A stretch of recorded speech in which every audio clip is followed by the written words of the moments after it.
so you're all invited for both Sherif's talk and Karim's talk.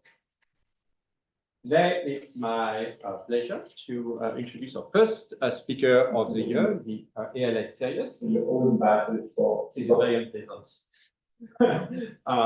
Okay. Is it gone? Yeah. All right, just my voice. Andrea Loettgers, who is a professor in the Department of Philosophy at the University of Vienna. She's right now at Caltech. She's visiting Caltech. It was a shorter flight for her.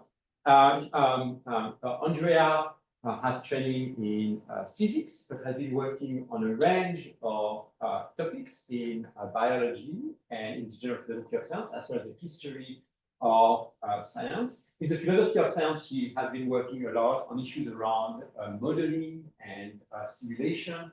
In the philosophy of biology and astrobiology, she has been working on issues related to synthetic biology and definition of life, and how you would recognize whether there are living creatures on some exoplanets. That kind of question. And the history of science, she also has done some work on experimental practices in physics. So a large body of work, and we will hear some of that today. She has published in all the best journals in philosophy of science, the GPS, and Synthesis, as well as history of science, ICIS, for example. She is the editor of a recent handbook, the Routledge Handbook of Philosophy of Scientific Modeling, published with Routledge, as you might have guessed. I should mention that she has been a critic of unfortunate philosophers at Pitt, namely me. Since she might not remember. No, I remember. Years ago in biology and philosophy, she published a really nice paper on how to define life. And I was one of the unfortunate targets of that paper. I really enjoyed the paper.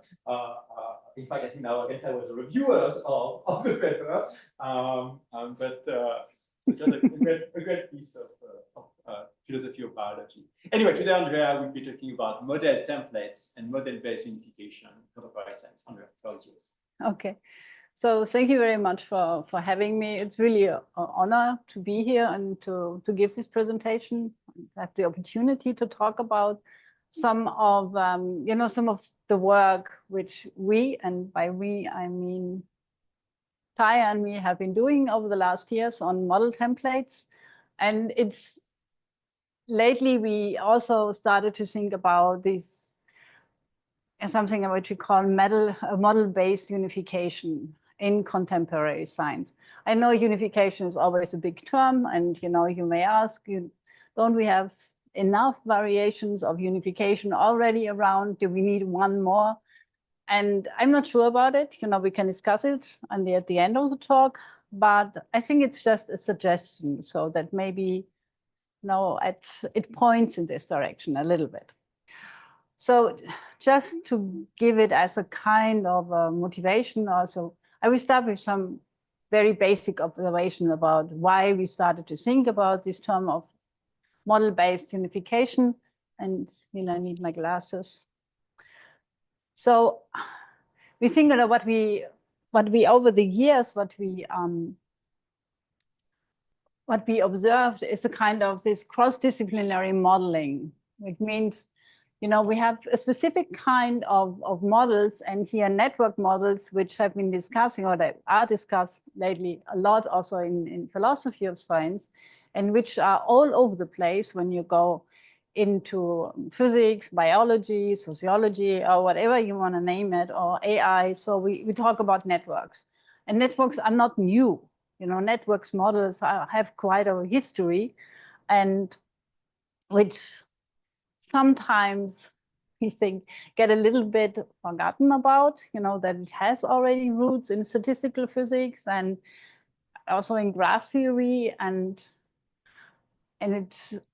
but that a new wave came in now with all this big data and looking for topologies in data and starting again with this whole network discussion. So it has this historic component to our project, but also we want to understand more about the modeling practice behind it. So then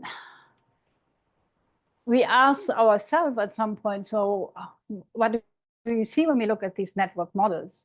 So do we observe some form or kind of unification in these diverse domains? And, as I said, this is a novel feature of today's science, particularly tied to the modeling of complex systems. So this is another big term. People are discussing complex systems and networks, or to the rise of network models, or does it reflect deeper continuation? So this I already explained. So it's a kind of a, we are at the moment, I think, in a very interesting situation where we don't really know, so where we are going, to what we are going back with this kind of modeling, so where we are going with this kind of modeling, and maybe we need some kind of new analytical tools to understand better what's going on. So, and I think philosophy of science has the possibility to provide these tools, or maybe.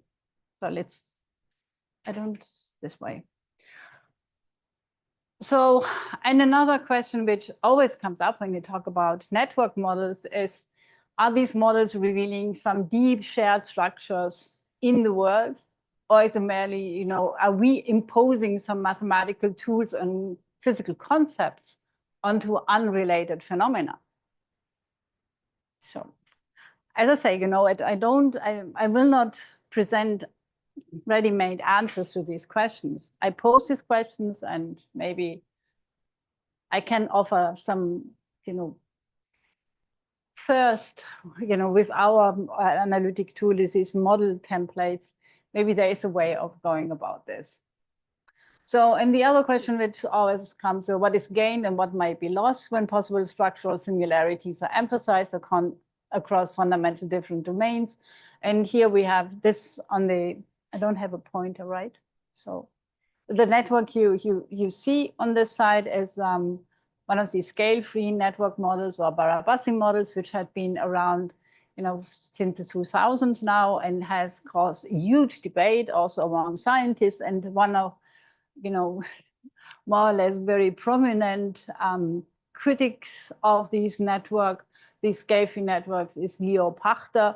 So, and he talks about network nonsense. So he said that we omit and we lose so much when we talk, everything want to cast into this kind of scale-free networks, which are supposed to give us the topology in huge amount of data, which we nowadays have with all these new technologies like the Human Genome Project. And, we have all these metabolic systems. We have all these data now. And all these data all of a sudden should show this kind of power law distribution when it comes to the connection of the nodes, that you have these few hubs which are connected to a large number of nodes. So just as a beginning, so the situation seems to be ripe that we do something about it, and people are doing something about it, and now we try to say also something, if we can, with what we are doing. So this is the outline of my talk. So I will give, the first part will be on cross-disciplinary modeling practice in contemporary science. And I will talk a little bit about the own approach we are taking. I mean, with we, it's always Taya and me. And then I will talk about model templates. It will be a little bit bigger bunch of the talk. Then I will also talk about digital analysis. So we entered 2 years ago, we were very brave and started to go into the direction of digital humanities. And, we even were able to develop our own tool, this open Alex mapper. And I will present you some results. What we can, just briefly, what we can do with this tool is we can look at specific models and could see how they are disseminated over the disciplinary landscapes. So it's a nice tool. So, but I will show you some of the results, but I also will make some critical comments, because I think these digital humanities, as exciting as they are at the moment, but we have to also be aware of what can they do for the humanities, especially when it comes to philosophy, and where, you know, it may be also become, you know, questionable what these results will really tell us, especially when it comes to modeling practice. And then we stop with some conclusions.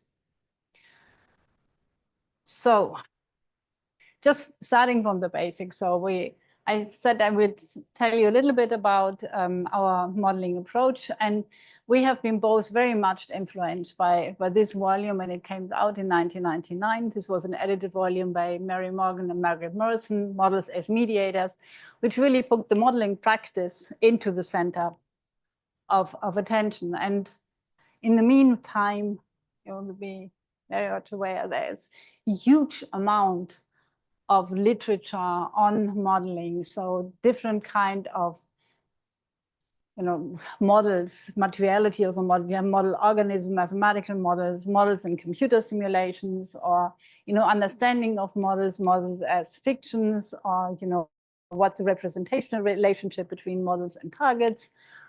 So there is a lot, and just, you know, I don't do any advertisement, but this is our latest from our group, this Modeling the Possible. So where we look at how models as epistemic tools give us, you know, a tool to explore possibilities. And we are taking a, you know, very much in what we call an empirical approach to modeling. So this means we try to draw in as many resources as we can do. So we work with scientists. So we go into the labs, collaborate with scientists. And this picture on the left-hand side is a picture of a lab. I've been collaborating now for 15 years or longer. So this is a lab at Caltech. So they're doing synthetic biology. And it was interesting because I could follow up the, you know, the lab, the development of the lab from its very beginning. So when it was fun, when, you know, when it started with, I think, 2 postdocs and 2 grad students, and now they have more than 30 members in the lab. It's a lab, so it's a huge lab now by now. So, but this also means that we have to try to keep up with some of the research, reading the literature, so to learn about synthetic biology, about these methods and all these kind of things. So it's not, you know, having these resources is nice, but it also means that you have to do, you know, try to work on various different levels and material. So when we look at the results here, they have these nice pictures of blinking bacteria from which they try to understand how biological systems compute, which is another term, you know, this, what does computation means in biology compared to physics. So there are so many notions at the moment which are, you know, put in and mixed up again, which I think deserve really to have a closer look at it and to see how in practice, what do they mean and how they are used. Now, then we go to the archives, do some historical work, trying to understand where the models are coming from. One of the models we are studying is the Hopfield model. So really going back to see how his work relates to work of Phil Anderson on cooperative phenomena, to the notion of emergence. And then we have developed our own, this is, I will come to this. This is the kind of maps we are producing with our digital method. So, and in more general terms, we favoring an approach which we call a non-representational account. So we arguing, well, we, you know, that traditionally people think about models in relation to targets, so that models somehow represent targets. And I think that's this relationship is there. I don't want to question it, but this relationship is also something which is not an easy relationship. So what does it take? You know, what do we learn from the model about the target when we don't know the target? So shouldn't we talk about phenomena? So we try to understand a specific kind of phenomena with our model. And so we decided to go the other way around a little bit and, you know, focusing on the construction and thinking about scientific models as epistemic artifacts. So something which had been constructed by the scientist because they have a particular question on their mind. So they want to answer.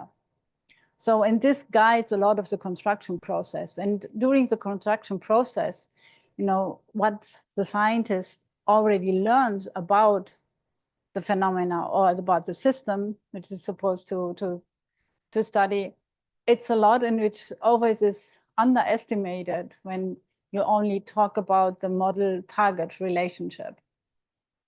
So this is the short description that scientific models can be conceived as artifacts intentionally, and this is important, produced and reused for some epistemic purposes. So this is on you know, very dense version of our account or what we are doing. And I will now come to model templates. And I don't know how familiar people are with this notion. And I will tell you a little bit about it, a little bit more about these model templates, how do we got to this notion, and how it also relates to an earlier notion which had been introduced by Paul Humphreys, which is computational templates. So the first model which Tai and I started to work on, and we tried to this idea of models as epistemic artifacts and going back to the construction of the actual model, was the Loettger-Volterra model, which had been introduced in the 1920s by Alfred Loettger and Volterra in 1928. So they had been independently constructing these models. And we were particularly interested in the Loettger-Volterra model. Oh, it's nice and clear. See how this bottom, this one? Ah, yeah. So we have been particularly interested in this model because around this time, Michael Weisberg had a nice paper where he talked about this Loettger-Volterra model, and he was talking about abstraction and abstraction as kind of omitting all the details of, for example, these ecological systems where you have these dynamics in these dynamics in the population of predator and prey. And we were asking ourselves, how we do know? What should we leave out of the system? So what is not important when it comes to modeling these dynamics between predator and prey? So we took a closer look to the actual construction process. And it's interesting to see that when Alfred Loettger, when he constructed, you know, this is the actual model, which is a set of coupled nonlinear differential equations. So he didn't think about predator-prey population in the first place because he was much more interested in oscillation in chemical systems. So he was part of a community who tried to understand this kind of open, thermodynamically open system, self-organizing system. So this was his topic. This is where he was located. So, and he came from chemistry. And unfortunately, when he emigrated to the US, he never got any position at any university. So he was a kind of independent scholar, and he was working in demography. So this was his, you know, this is where how he earned his money. But he still worked on these topics, and he published this paper in 1920s on this oscillation in chemical systems. And at some point, he realized that you could use this model also to model any, you know, large number of other systems, as he was in this predator prey, and also how the spreading of infectious diseases, and I think he was interested in malaria. So there was a huge number of topics he was addressing, and he was always on the hunt of data. So he wanted to have data to which he could validate his model. So he was very different, and there's a lot to say about his and his work, and I will cannot do this now here. But he was very different from Vito Volterra, who was you know, very established, you know, a biological physicist by the time, and he had actually data. So he got the data from his son-in-law about fish population in the Adriatic Sea after World War II. So he was constructing the model on the basis of the data. And most of the time when people talk about the construction of the Loettgers model, they refer to his work and how he did it. So the interesting fact was that you have two different ways of constructing a model, and you end up with the same mathematical description. So, and this brought us in contact with Paul Humphreys, who was interested, just by the fact that you had these two different ways and you end up with the same mathematical equation. So he was very much interested in computational science and computational methods. And with the Loettgers model, this was the one part. And the other part was that it really got its momentum at the moment when modern computers, as Robert May described it in 1973 in a paper, when modern computers came around, then ecologists, started to use this Loettgers system to understand dynamics in ecological systems, and also, extended the model so that they could have this behavior on multi-species. So this was the two parts, which Paul found interesting, that you had these two different ways of construction, the same mathematical formalism, and that these technologies had been so important to that these models spread into these different, not only in ecology, but then you find it in economics and social sciences and everywhere. So just to say a little bit about his notion of computational templates. So it was funny that he was really interested in computational science, and he got into this whole debate about modeling transfers, and modeling are traveling more by accident. He never intended to talk about models and the dissemination of models and interdisciplinary use of models. So his main point he made that computational was computational tractability. So, and he said that this is a kind of thing which is really underappreciated by philosophers of science, even if it's so important and it's so obvious. So he introduced this notion of computational templates and said that many models and simulations rely not on unique domain-specific structures, but on a set of abstract, reusable computational patterns, like this formal equation I was just showing you, that can be instantiated across different domains, emerging from theoretical frameworks, like the Ising model, or formally oriented areas of research, Poisson distribution, and random networks. So, and for him, computational template was something like an analytical tool to get a better understanding of computational science. Or to break it down a little bit further, so he said, whenever you have a sudden increase in usable mathematics, there will be a sudden concomitant increase in scientific progress in the areas affected.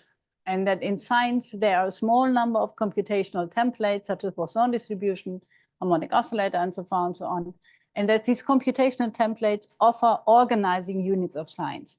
And that this organization in science, via these computational templates, is very different from the traditional organization of science, where you have physics, biology, everything. It's very neatly, that's the traditional view of organization of science. And he said, this is a very different organization of science, and which is especially important when it comes to contemporary science. So there we have these computational methods, and these computational templates provide a different organization, and we have to take this seriously.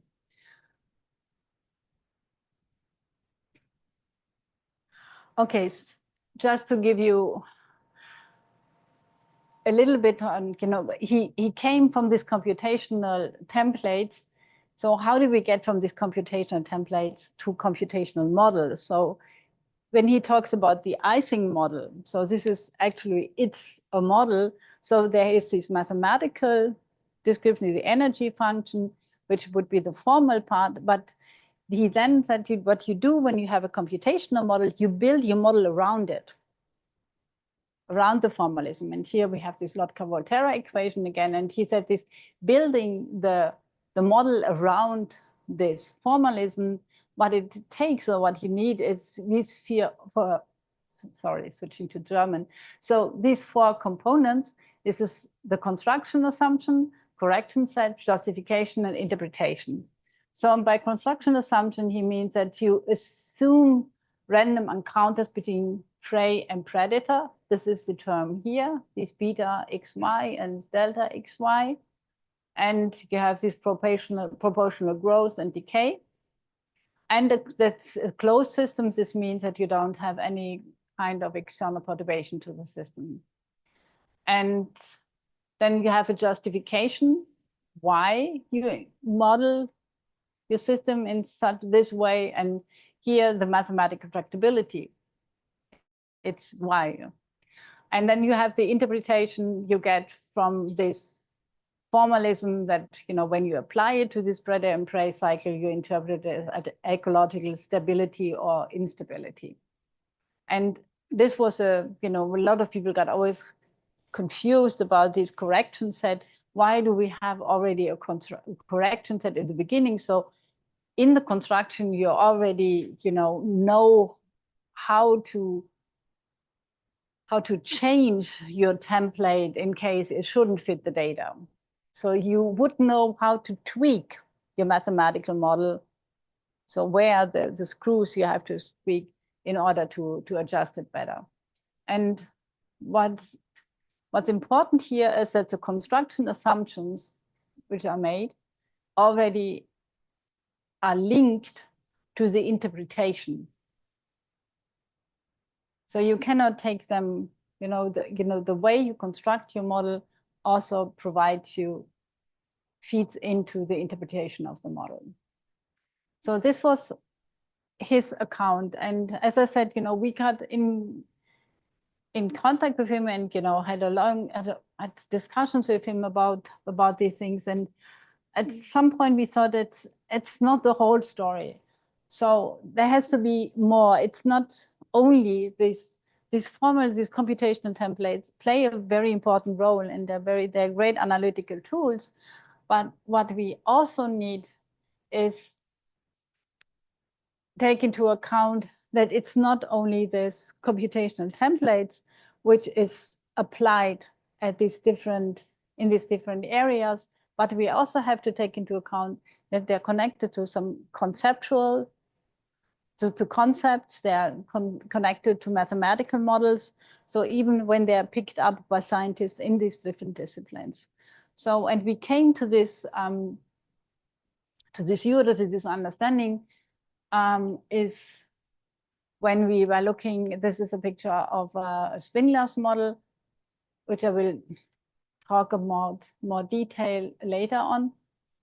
And it's not only the equation, but it's also that you have that you see this SY, SG, they are the spins, and you have concepts connected to it from statistical mechanics like criticality and universality classes and phase transitions. So they're not traveling just by themselves, these equations. And the same is true. This is the Kuramoto model, which is a very beautiful model, which is also a set of coupled nonlinear differential equation. And what is allowed is to model the synchronization between oscillations, which you can see the nicest example is these fireflies in the south of Asia, where they start to synchronize in their blinking at some point. So you have the whole forest blinking of these fireflies. So, and this had been developed also in the 1970s, and also in the context of open, trying to understand self-organization in systems, not only biological system. And this model is not only applied to fireflies, but you see it in power plants and all kind of different areas. But this also would be another talk again. So, and here is what Sai and I, what we in this is the latest paper on model templates we have published. What we argue is that what appears to be an interdisciplinary model transfer, this is where a lot of philosophers of science who got interested in this interdisciplinary modeling or cross-disciplinary modeling describe it between domains. So we think that it needs we have to look at it from a broader perspective and that it's be more of an application of transdisciplinary model templates across multitude of domains. So this is what we are arguing for. And these model templates are something, like I said, like this Ising model or Spingler's model or like this Kuramoto model, which are applied in these different domains. Okay. Oh no, I have it 2 times.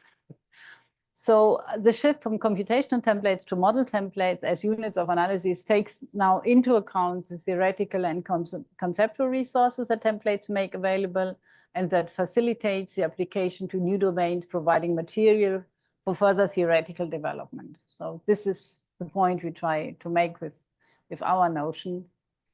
And that a model template aims to capture the intertwinement of mathematical structures. So these are the computational templates, which had been introduced by Paul, and associated computational tools with theoretical concepts that, taken together, depict a general mechanism that is, and this is important, potentially applicable to any subject or field displaying particular patterns of interactions. So we don't argue that these model templates really, depict or really explain what these kind of patterns of interaction, which we sometimes don't even have access to these patterns of interaction. So this mismatch between models and target, or this what means mismatch, this not knowing between the relation between model and target, it's for us essential. So it is the templates which are picked up because they are a tool which gives us some kind of access to what we think, which we observe. So, and here are, again, this for, our model template consists out of 5 components, and this is this mathematical structure. This is an ontology. What I mean by ontology, I will explain with the example: prototypical properties and behaviors to which they apply, focal conceptualizations, and paradigmatic questions it addresses. So this is the main structure of our model templates.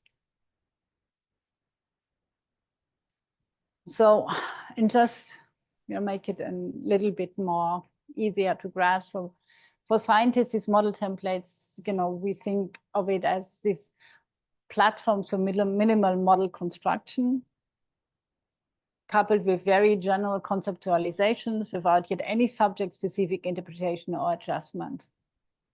So in this platform idea is important for us, that you really can use these model templates. They are not off-the-shelf tools, but there's something you can really also change, you can adjust, you can do something about it.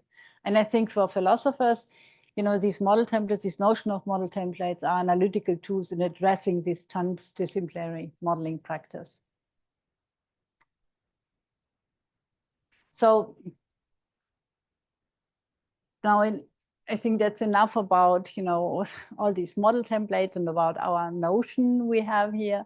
So just to give you a concrete example of what I'm talking about, what we are talking about, I will go through this example of spin glasses and go step by step. I go through these different elements of what we think makes up our model templates. And yeah, so let's start. So I don't know, spin glasses are very funny materials.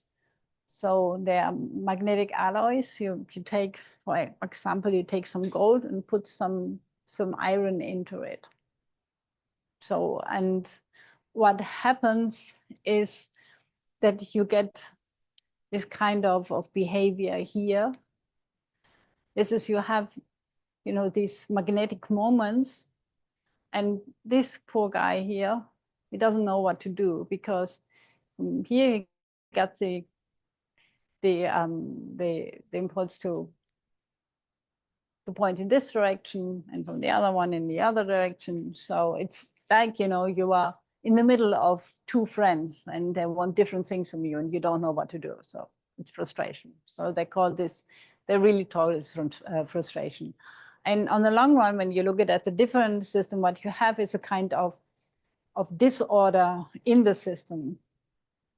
And even if these materials, for practical usage are not very valuable, you don't know what to, you can't do very much with it. But for theoretical physicists, it had been a great model or a great system to study, because it has all these weird characteristics. And as you can see, it shows a lot of similarities to the Ising model. So instead of having just a J in front of it, it's a constant coupling. Here, the coupling is dependent on the distance between the magnetic moments. And this is causing the disorder in the system. So you have an energy function, and you have a coupling between the different magnetic moments in the system. So, and the point is that you never really, this system, as you have it in the Ising model, you have two energy minima in which the system can evolve. In this case, you don't have it. What you get is a large, you get the landscape. You get a landscape of a huge number of unstable energy minima. So, and as Parisi, I think we have 2 Nobel Prize winners in this talk. So Parisi got his Nobel Prize, I think, 5 years ago for exactly this kind of work. And it's very rare that somebody who does theoretical physics get a Nobel Prize. So he got this Nobel Prize for his work on this spin glass systems. And he said, you have, he describes this cooperative phenomena as you usually do it when it comes to the Ising model. So you have these kind of interaction between the components, and the interaction between the components that gives on the macro level shows some kind of a behavior. In the Ising model, you get a phase transition when you get close to the critical temperature. So in this case, the cooperative phenomena do not result in a phase transition. It is not clear if a phase transition exists in the case of spin glasses.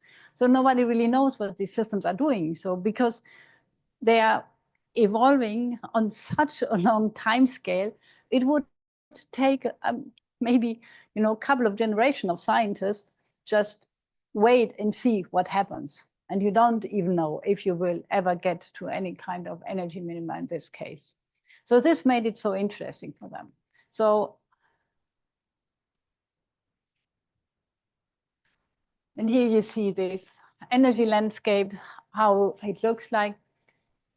And this is, again, Parisi. So the picture which has emerged is that the main characteristic of the glassy phase is the existence of a large number, infinite, when the number of spins goes n to infinity. This is something which physicists like to do. Everything goes to infinity. Not everything, but the number of particles of equilibrium states. So a lot of methods had been developed to deal with these systems, and especially with the disorder of the system. And they have found, very funny kind of phase transition, which are, replica, symmetry, breaking, which are very artificial forms of phase transition in this case. So which are mathematically calculated, but it's not related to the actual system. But if we now come to our model template, so we find, the mathematical structure is given by the energy function here. And then we have the ontology, and by ontology we mean that magnetic moments are modeled by binary variables, so taking the values +1 or -1, and then the magnetic moments are placed on a grid, and their coupling is modeled as a function of the distance. So this is the ontology. So this is the ontology which is coupled to our model system. So prototypical properties and behaviors, we have this large energy landscape consisting of this large number of energy or metastable states, which are due to the disorder and frustration in the interaction. And this specific property finds its expression in the topology. So these are 3 of our 6 components of model templates. And we have the other 3, the these conceptualizations. So here we distinguish between generic and system specific. And in the case of generic, they all go back to statistical mechanics. So we have here we have cooperativity, phase transition, symmetry breaking. So the usual suspects. And then we have system specific ones. So that we have the temperature and its different reinterpretation as noise and disorder and frustration in the case of the spin glasses. And then we have paradigmatic problems to which these models have been applied. And this shows a kind of, where it has been picked up by other sciences. And, these are collective phenomena which have been studied with, and these combinatorial optimization problems. So, and now the question is, how was it picked up? So how was it, how can we show that this is really a model template which has this kind of transdisciplinary application? So, and here we look to the case of neural networks, because it had been realized by one scientist, by John Hopfield, that you can use this kind of models to model pattern recognition. So something very different, but you can use it. So you take this model template with all these concepts, with its ontology, and apply it to a very different kind of problem. So in here, it was not only the mathematical equation or the formalism or the computational templates, as in the case of you would expect it in when you look at Paul's work. Now here it was exactly this kind of cooperative phenomena, this concept which was important for Hopfield to pick up this model, and it has been this energy landscape, so this specific large number of energy minima in this case. And what he modeled with his model was auto-associative memory.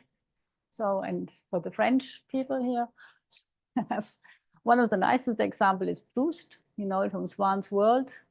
So when he was sick, and he remembered, later on he was sick as a child, so he had this tea, and he had this Madeleine, and these both together, triggered all these childhood memories.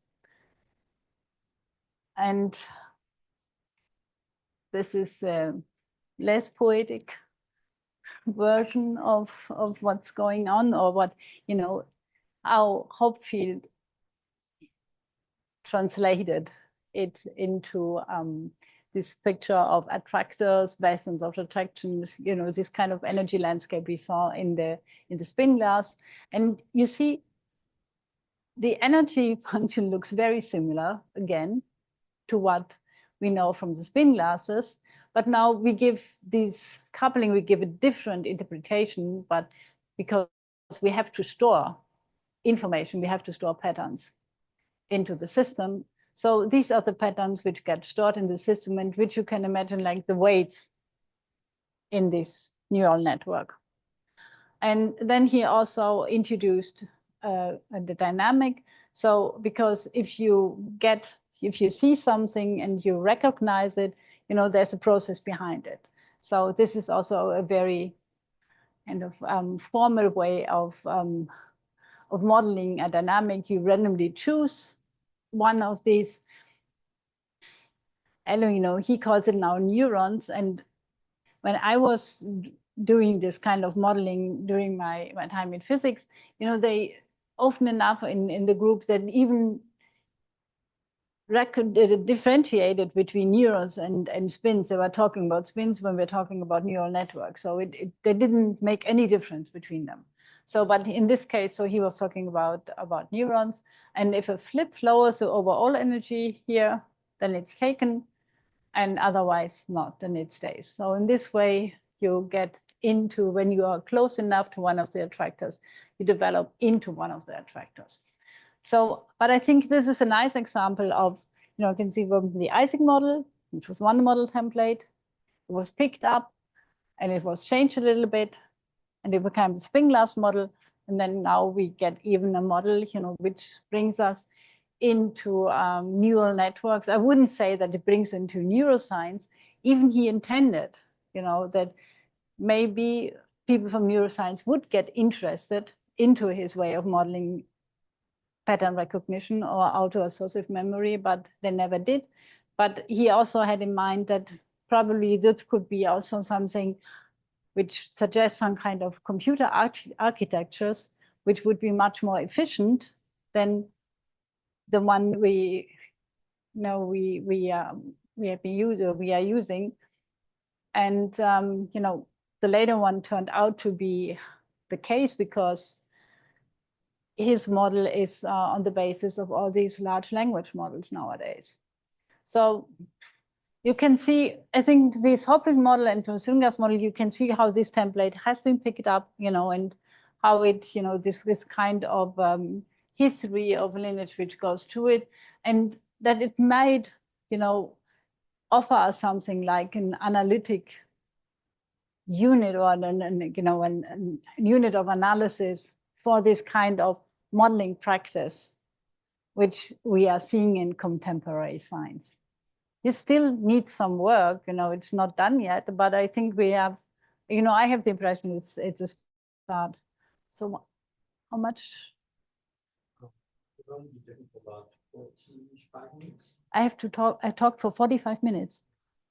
Oh my goodness. So then we have to go. So I said all this because we also want to look at the digital methods. So, and one of the we had a master student, and he was very much in this question of digital humanities, and we were working on these model templates, and he said, there has to be something, that we get more insight into this transdisciplinary use of model templates. So where the Isaac model had been used or where the Kuramoto model had been used. So, and he developed, somehow we together developed, he did the programming. So we developed a tool which we call OpenAlex Mapper, and I will tell you why we call it like this. But you just can see that this whole field, and I think everyone is aware of it, digital humanities has become the topic at the moment, or one of the big topics.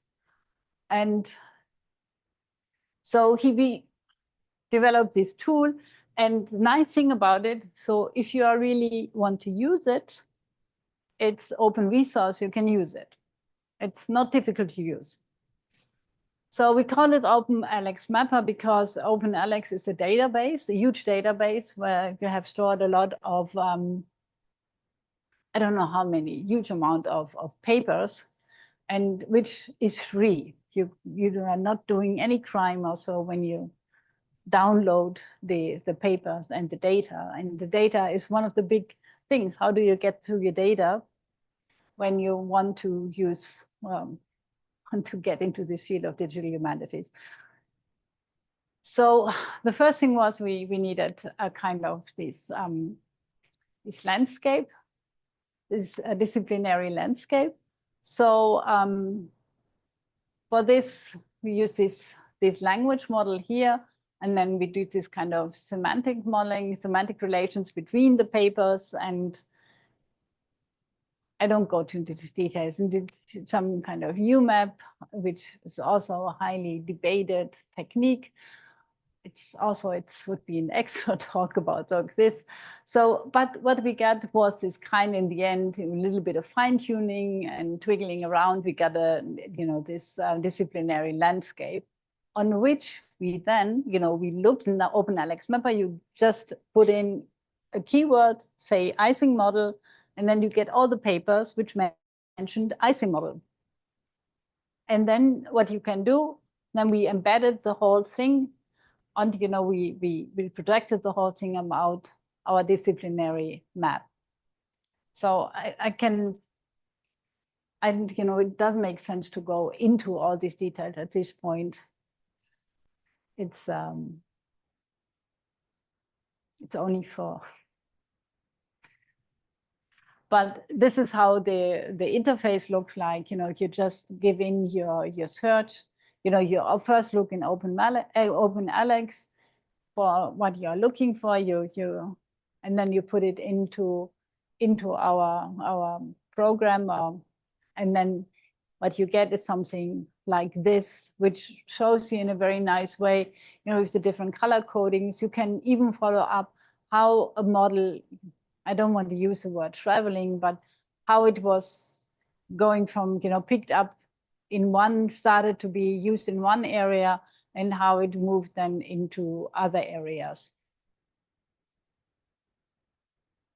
And here's an example of where we compared with different colors, the Ising model, Hopfield model, and Shannon-Kirkpatrick model. And you see the Ising model is pretty much all over the place. Then we see the Hopfield model, it's, funny enough, it's more here about the computer science area. The Shannon-Kirkpatrick model, nobody seemed to be, only physicists seem to be very interesting in spin glasses. So it stayed in physics. And we have some here of the Hopfield model in cognitive and neuroscience. And the nice thing about this method is that we can look, we always say we can look behind the dots, because when you click on the dot, you get to the paper in which the model has been used and cited, and you can look what the scientists have been really doing, which is nice. But on the other hand, you see how many dots we have. So, and it's, digital humanities provides you nice tools, but sometimes, how do you make use of all the information you get from this? So we can only very selectively look at it. So, and this is also where we became a little bit more and more critical when we were using these methods. So one of the things is that one might object that publications are rationalized and end products of research and cannot fully capture the complexity, failures, and negotiations of actual scientific practice. So you never know really about this, how this, this research has been done, and you miss a lot of context when you just rely on these outputs and you only look at this nice, our nice maps. So we think there might be an opportunity of methodological integration, because we think of our empirical approach that we approach the problem at different scales, working with scientists, papers, going to the archives. And that OpenAlex supports this large-scale macro-analytic inquiry. It also enables targeted close readings that can connect. As I said, we can look behind these, behind the points. So, but, given that there are all these excitement, which I lately also saw it at a meeting, where people were showing the different projects in digital humanities, and everybody was, very, very excited what they can do. If you just take some kind of this edited volumes of Poincaré or so, where you have the data and can do all these semantic uses and searches.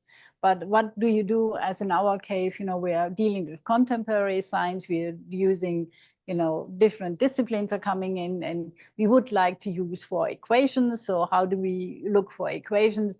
So the whole thing becomes very difficult once you step away from this, where you have these nicely already organized data sets.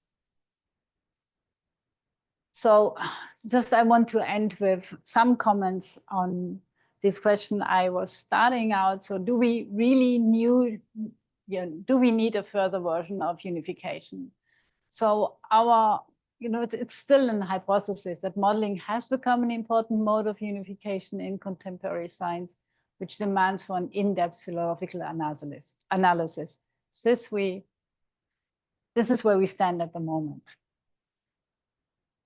And I think model templates unify diverse domains, not by providing literal representation of reality, but by functioning as conceptual and computational scaffolds that guide reasoning, uncover regularities, and enable cross-domain inferences. So this we also believe in. So we aim to reorientate the long-standing philosophical discussion of scientific unification away from this kind of theory and explanation-based accounts toward a more practice-centered. So for us, this practice-centered is important, and model-driven understanding of unification.